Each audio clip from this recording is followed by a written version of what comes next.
Betrayal has a way of sneaking in quietly, without warning. No storm. No fireworks. Just a creeping shadow that settles into every corner of your life. That's how Alex did it. My stepson. The one person I thought I could trust.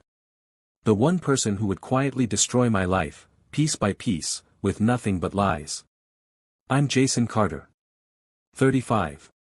Working in finance in Chicago. Married to Linda for 3 years. She's smart, beautiful, magnetic. She has that effortless presence that makes people lean in when she talks.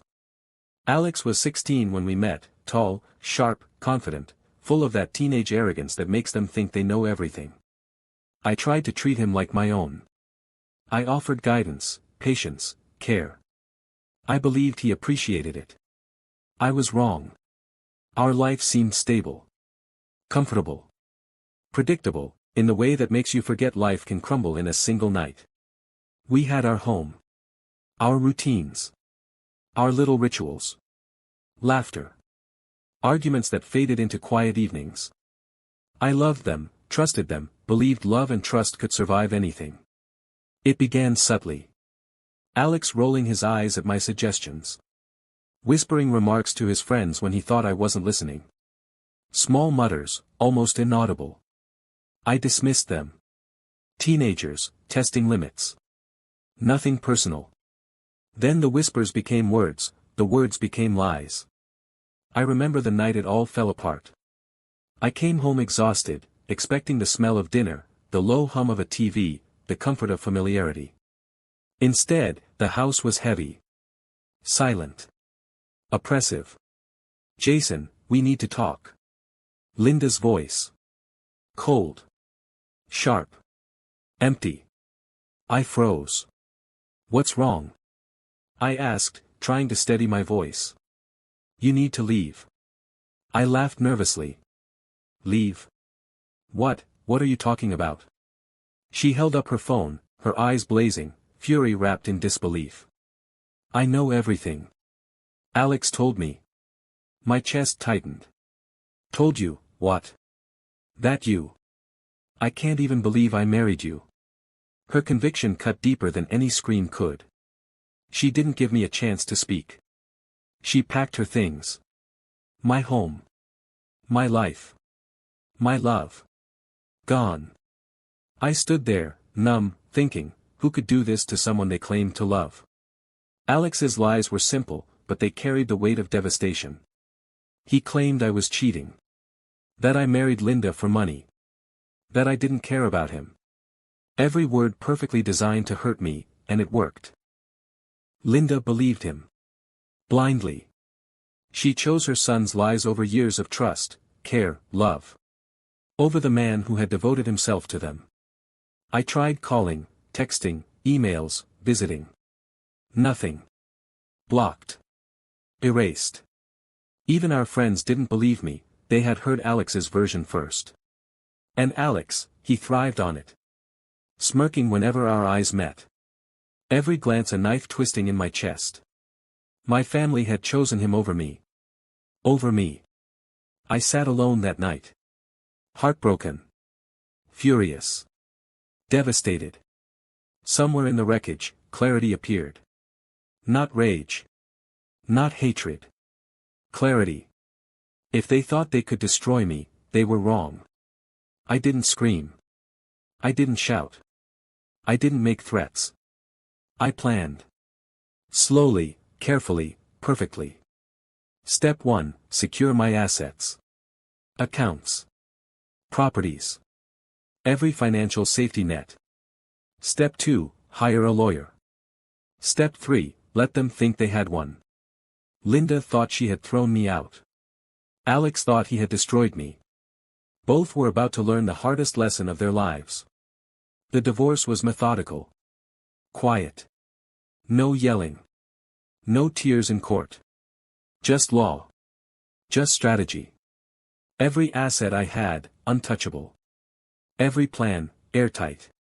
Linda expected humiliation. She expected me to leave empty-handed. She expected victory. She was wrong. I remember the day the papers were signed. Watching Linda's face, shock, disbelief, panic. And Alex, his smugness fading into fear. I didn't need to gloat. I didn't. Justice doesn't shout. It whispers, slowly, precisely, perfectly. I moved into a small downtown apartment. Quiet. Peaceful. No betrayal. No manipulation. Just me, and the knowledge that I had survived. Sometimes I think of Linda. Not with anger, mostly disbelief. How could someone I loved so deeply, be deceived so completely? How could she let a teenager's lies outweigh years of trust and care? Alex had to learn the hard way. Life doesn't forgive manipulation. It doesn't forgive lies. And he learned, brutally, quietly, perfectly, that I replayed that night endlessly in my mind. The shock. The betrayal. The sudden erasure of my life. And I smiled, not because I was cruel, but because life, quietly, perfectly, restored balance. They thought they could break me. They thought their lies were stronger than truth. They were wrong. I spent weeks reflecting, rebuilding. Not physically, but mentally. Every step carefully considered. Every action deliberate. Every choice intentional. Every move calculated. I wasn't going to fight fire with fire. I would fight fire with patience, with precision. I thought about Alex constantly. That smug, arrogant boy who believed he could manipulate a man he underestimated. I analyzed every word, every glance, every subtle smirk. I studied his patterns, his arrogance, and realized the only way to beat him was to remain untouchable. I focused on myself. Fitness, career, friendships, boundaries, peace. The kind of quiet, impenetrable peace that no lie could reach. I would survive. I would thrive. And they would see it. I remembered small things. Alex's whispered comments at the dinner table. The way he rolled his eyes when I tried to explain something. The little smirk when he knew he had earned a reaction. Those details became fuel.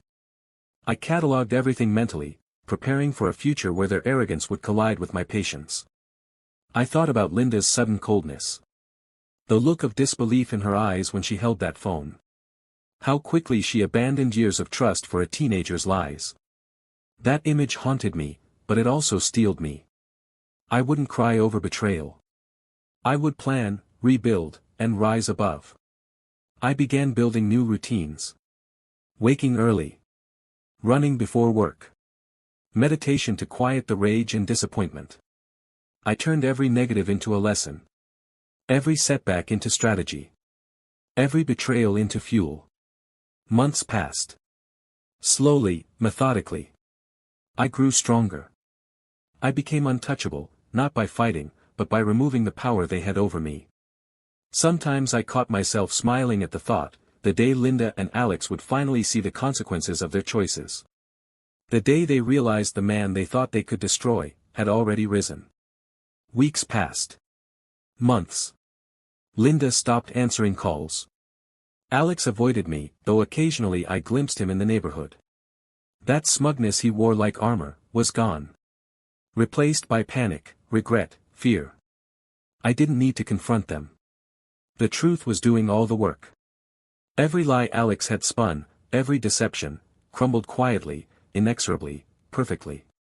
The moment of quiet victory didn't come with shouting, confrontation, or dramatic declarations. It came with the slow, inescapable realization that Linda had lost control. That I still had everything. That Alex's lies, every single one, had no power over reality. Linda tried excuses. Manipulation. Rationalization. I didn't respond. Why would I? The opportunity for confrontation had passed. Life itself was delivering the consequences. Watching her panic, seeing Alex finally comprehend failure, perfect. Not cruel. Not malicious. Just absolute justice. Karma, served quietly, efficiently, and unavoidably. I moved forward. Slowly, methodically. My new apartment became my sanctuary. Peace replaced chaos. Reflection replaced anger. Sometimes, late at night, I pictured them in my mind. Linda staring, realization dawning too late. Alex, the boy who tried to manipulate a man he underestimated, watching his carefully constructed lies crumble. I didn't need revenge. Not truly. My thriving life, my stability, my peace, that was revenge in its purest, most satisfying form.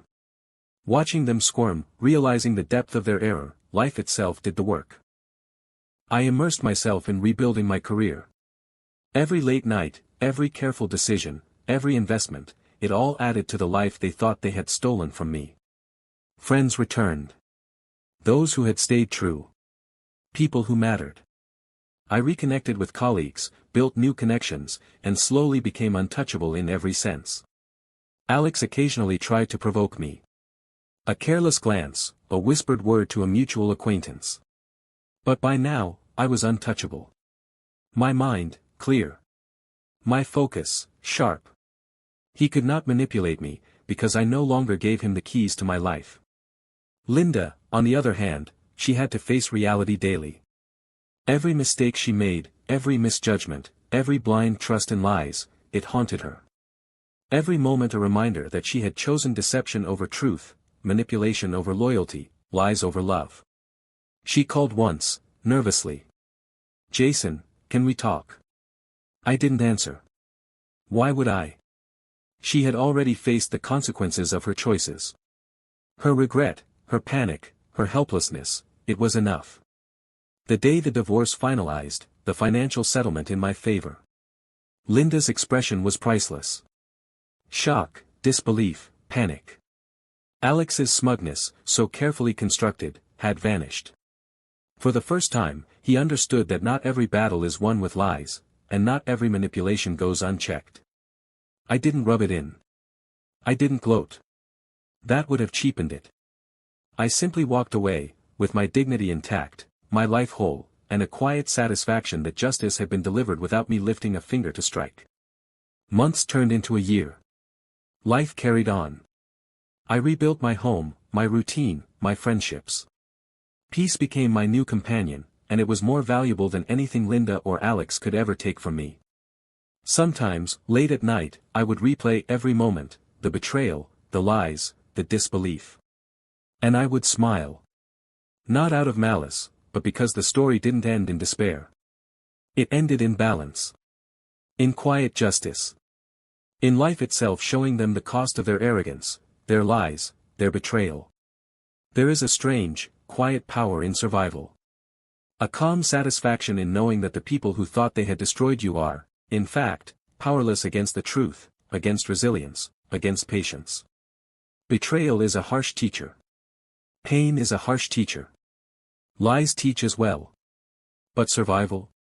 Survival teaches strength, strategy, precision, and patience. And when you survive, you do more than endure. You thrive. You reclaim everything they tried to take. Alex learned it the hard way. Linda learned it the hard way. They saw the consequences of their choices unfold, slowly, perfectly, and there was nothing they could do to stop it. I trusted them. I gave everything. They tried to erase me, but life didn't allow that. And I didn't need to fight. I didn't need to shout. Justice whispered, quietly, patiently, and it arrived. If you've ever been betrayed, take note, patience is stronger than anger. Silence is stronger than fury. Truth always rises. And sometimes, the most satisfying revenge is quiet, natural, unstoppable. I survived. I rebuilt. I thrived, and their world crumbled under its own weight. Betrayal doesn't always hit with noise. Sometimes it's quiet. Sometimes it's invisible. And sometimes, the sweetest revenge is watching life itself correct the injustice. They believed they could break me. That lies outweighed truth. That a teenager could outmaneuver a man devoted to them. They were wrong. I survived. I rebuilt. I thrived. And in that quiet, unstoppable triumph, their world fell apart. Trust is fragile. Love is powerful. Lies have consequences. And patience is a weapon stronger than rage, sharper than hatred, and more enduring than any scream. I trusted them. I gave everything. They tried to destroy me. But I survived. Thrived. And their world crumbled on its own. I often catch myself thinking back to that night. Linda's cold certainty. Alex's smirk, the disbelief, the heartbreak, the fury that tried to claw its way up my throat. I smile now. Because the story didn't end in despair. It ended in balance, in quiet justice, in life itself showing the cost of arrogance, the cost of lies. Jason's reflection. Patience can be stronger than rage. Silence can be sharper than fury. Truth will always rise. And when it does, no manipulation, no deceit, no arrogance can withstand it. I survived. I rebuilt. I thrived.